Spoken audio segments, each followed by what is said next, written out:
হয়েছে, আপনি তো চলে আসুন। আপনি আর সত্যি বলতে কি, আপনি চলে এলে আমাদের বাড়ির জামাই ষষ্ঠীটা জমে যাবে একেবারে।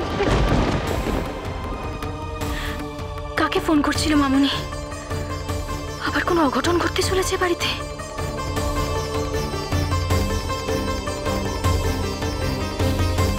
তুমি দেখো ঠাকুর, আর যেন এই বাড়িতে অশুভ কিছু না হয়। অনেকদিন পরে বাড়িতে সবার মুখে হাসি ফুটে উঠেছে। তুমি ওই হাসিটা কেড়ে নিও না ঠাকুর। রক্ষা করো, তুমি রক্ষা করো। দেখো তুমি ঠাকুর সবাইকে রক্ষা করো, রক্ষা করো ঠাকুর। এই যে একা একা ঘরে ঠাকুরের সাথে কি প্ল্যান করা হচ্ছে? ঠাকুরের সাথে কেউ প্ল্যান করে? প্রার্থনা করতে হয় ঠাকুরের কাছে। তোমার ঠাকুরকে প্রার্থনা করে বলো না খাবার দিতে, প্রচন্ড খিদে পেয়েছে। ওমা, এর মধ্যে মানে কটা বাজে দেখেছো? এবার যদি লাঞ্চ না পাই তাহলে ইভিনিং স্ন্যাক কে পেট ভরাতে হবে। আচ্ছা ঠিক আছে, দাঁড়াও, অপেক্ষা করো একটু। মা আজকে নিজে হাতে রান্না করছে, সব স্পেশাল মেনু। কিন্তু মামুনি যে বললো মামুনি রান্না করছে, সেরকম তো কিছু আমরা জানি না। পুরো মানে হয় এখন আবার। তার মানে কি সত্যি মামুনি তখন কাউকে নিমন্ত্রণ করছিল? কিন্তু কাকে? এই কি ভাবছো এত? আমার আজকে কেমন মনটা অশান্ত লাগছে। আবার তুমি টেনশন করছো? না, কেমন একটা ভয় করছে আমার। ভয়ের কিচ্ছু নেই, কিছু এদিকে এসো, বসো এখানে। ভয়ের কিচ্ছু নেই, খারাপ কিচ্ছু হবে না। দেখো আমাদের সাথে যা খারাপ হবার না সব হয়ে গেছে, এখন যা হবে সব ভালো হবে। সত্যি বলছো তুমি? নয়তো কি? এদিকে দেখো, মিস্টার ডিসুজা আমাদের যে অর্ডারটা দিয়েছেন সেটা যদি আমরা টাইমলি ফুলফিল করতে পারি তাহলে কি হবে জানো? তাহলে আমাদের যে কাস্টমাররা যাদের কনফিডেন্স হারিয়ে ফেলেছে আমাদের উপর, তারা সেই কনফিডেন্স ফিরে পাবে। আর সেটা হলে কি হবে জানো? আমাদের ফাইন্যান্সাররা তারা হাত গুটিয়ে থাকবে না। দেখবে আমরা আমাদের কোম্পানি আবার ঘুরে দাঁড়াবে। হ্যাঁ আমি জানি তোমাদের পরিশ্রম কখনো বৃথা যাবে না। তাহলে এখন ভাববার কি আছে তুমি বলো? আমি বোঝাতে পারছি না তোমাকে। আমার আসলে কিচ্ছু না। তুমি এত ভাবলে কি হবে জানো? তোমার একটা গাল ফোলা ভাবুক বাচ্চা হবে।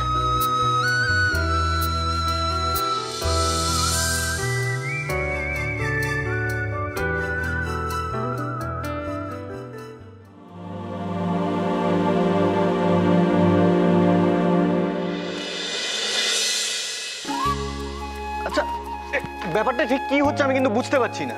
না এই যে ষষ্ঠী স্পেশাল মেনু, এটা কিন্তু সেই সকাল থেকে শুনছি। হ্যাঁ, ইনফ্যাক্ট ওই ডাইনিং এ দিয়ে গেলে গন্ধে কিন্তু আমি হিপনোটাইজও হয়ে যাচ্ছি, কিন্তু চোখের সামনে কিছু দেখতে পাচ্ছি না আমি। তাই তো, দেখি উঠটা দেখি। চোখে দেখে আশ মিটবে বলে তো আমার মনে হচ্ছে। কি বলছো তুমি? শুধু চোখে না, চেখে না দেখলাম আশ মিটবে। ও মা, কি হো আজকে ম্যা করে কোনো লাভ নেই। আজকে আমি আগে আমার জামাইদের খাওয়াবো, তারপর তোদের। বাবা, ওরে বাবা জীবন, আমি তোমার মনের কষ্ট বুঝতে পারি বাবা। আমার অনেক দিনের আশ তোমাদের দুই ভাইকে ডেকে নিজে রেঁধে খাওয়ানো। তুমি রেঁধে খাওয়াবে? তাহলেই হয়ে গেছে, ওদের রুজবে তো। দেখেছিস ঝিলমিল, দেখেছিস তো তোর বাপ কেমন সবার সামনে যেছে আমাকে অপমান করে।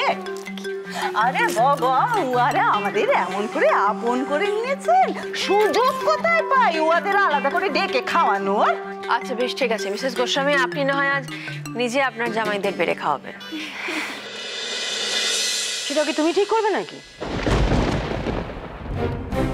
ও মা বিদিশা, ও আবার ভুল কি বললো? ঠিকই তো বলেছে, উনি ওনার জামাইদের খাবেন, আমরা আমাদের জামাইদের খাবো। আমরা মানে কারা বলি? তুমি আরো সেই আমরার মধ্যে কি আদৌ আমি পড়ছি না? এইসব কথা এখন আবার উঠছে কেন? ও হ্যাঁ, এখন তো এই সমস্ত কথা বলা উচিত না। একটা আনন্দের দিন, খুশির দিন, সমস্ত ভালো ভালো কথা বলতে হবে। সেখানে তো এই সমস্ত কথা বললে পরিবেশটা নষ্ট হয়ে যাবে। আমি যে এতক্ষণ অপেক্ষা করলাম আমার ছেলে মেয়েদের ষষ্ঠীর বাতাস দেবো বলে দিতে পারলাম না, কিচ্ছু বলা উচিত না। ঠিক বলেছো বাবা, সরি। আমি সব বুঝতে পারছি, সমস্ত বুঝতে পারছি, দেখছি, কিছু বলছি না এখন। একদিন না একদিন এর জবাব আমি ঠিক দেবো।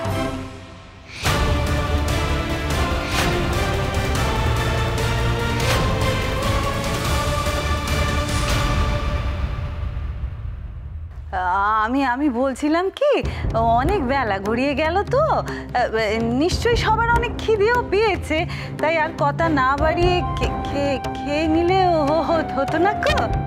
হ্যাঁ তাই তো। বিদিশা চলো আমরা ওদেরকে খাওয়া দাওয়াটা একটু গুছিয়ে নিই। সান্ত্বনা দিচ্ছ বর্দি?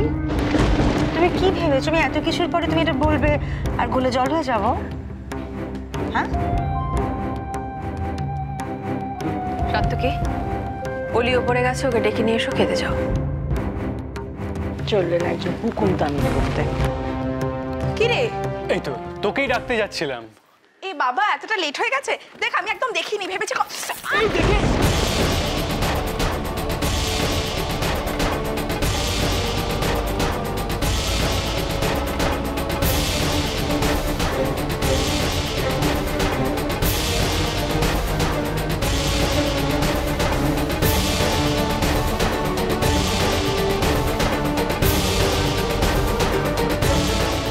কি করে পড়ি তুই?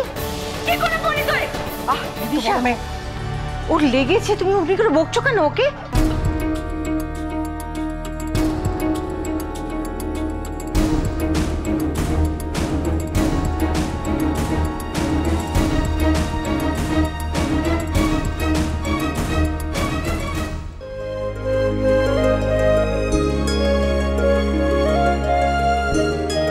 এ কি অলি, এই না একটু আগে ছোট মা বলছিল তুই বড় হয়ে গেছিস?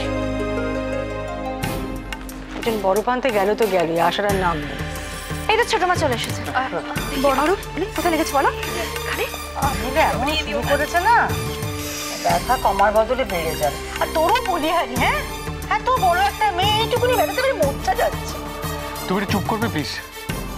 আরে আমার না হাত পুতুল একদম ভালো লাগে না জানতো কি, কোথায় তোরা জোর দিবি বলি ঠিক আছে লেগেছে লেগেছে সেরে যাবে।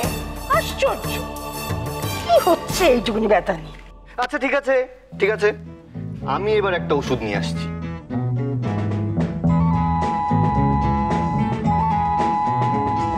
সে আমার ছোট বোন, বড় আদরের ছোট বোন। সে আমার ছোট বোন, বড় আদরের ছোট বোন।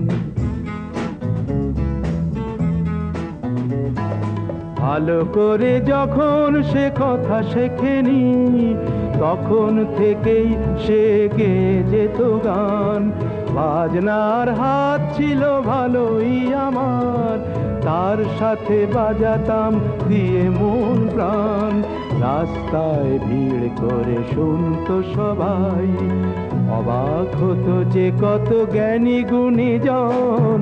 সে আমার ছোট বোন, বড় আদরের ছোট বোন।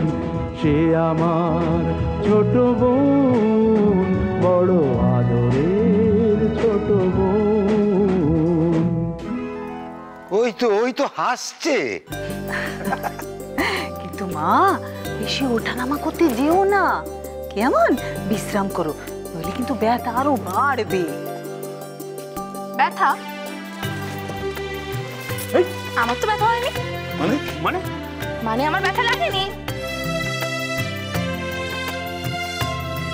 তাহলে তুই এতক্ষণ আসলে আমার দাদারা, তোরা সকাল থেকে সবার কাছে দেদার আদর খেয়েছিস,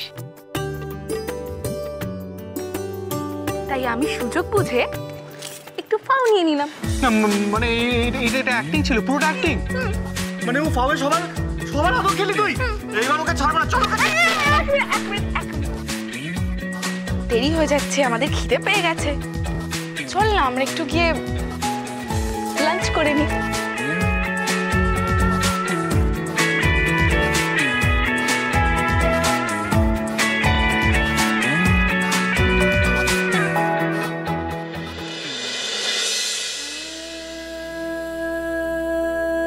এই পরিবারে আমার কি ভবিষ্যৎ আমি জানি না, কিন্তু সম্পর্কগুলোকে যে শক্ত সুতোয় বাঁধতে চেয়েছিলাম সেটা পেরেছি। ওরা যেন চিরকাল এরকমই হাসি খুশি থাকে, আর কিচ্ছু চাই না আমি।